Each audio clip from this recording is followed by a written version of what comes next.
படிப்பினுடைய அவசியத்தை உணர்ந்த காரணத்தினால்தான் நஞ்சு கொடுக்கப்படும் நேரம் வரை கிரேக்க நாட்டு கவிதைகளை படித்துக் கொண்டும் கேட்டுக்கொண்டும் இருந்தான் சாக்ரட்டிஸ். தூக்கு கயிற்றை முத்தமிடும் வரை படித்துக் கொண்டிருந்தான் உமர் முக்தார். தூக்கு மேடைக்கு அழைத்துச் செல்லும் வரை படித்துக் கொண்டிருந்தான் பகத்சிங்.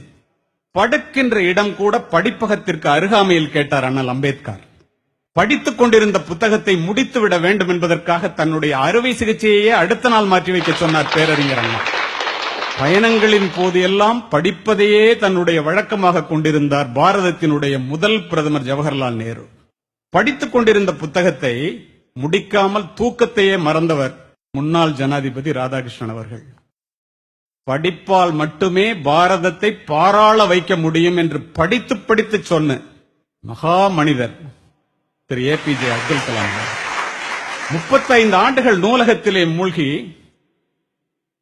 மூலதனம் என்னும் வேதாந்தத்தை கண்டுபிடித்தான். இன்று வரை கம்யூனிஸ்டுகளுடைய பைபிளாக போற்றப்படுகிறது கார்ல் மார்க்ஸ். இதையெல்லாம் நான் எதற்காக சொல்லுகின்றேன் என்றால், படிப்பு ஒரு மனிதனை எந்த அளவிற்கு உயர்த்தும் என்பதை ஆசிரியர்கள் உணர வேண்டும். பிக்காசோவினுடைய ஓவியத்தை விட, பீத்தோவனினுடைய இசையை விட, ஹியூகோவினுடைய ஒரு வாக்கியம், கதையினுடைய ஒரு கடைச்சொல், கம்பனினுடைய ஒரு செய்யுள், பாரதியினுடைய ஒரு பாட்டு, என் கண்ணதாசனினுடைய ஒரு வரி நம்முடைய வாழ்க்கையே புரட்டி போட்டது.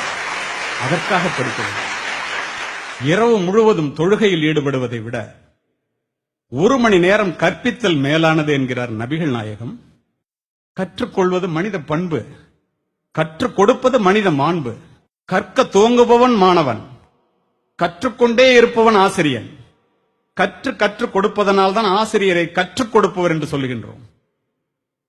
நமக்கு அதிகமான ரோஜா மலர்கள் வேண்டும் என்றால் அதிகமான செடிகளை நட வேண்டும் என்பது இயற்கை.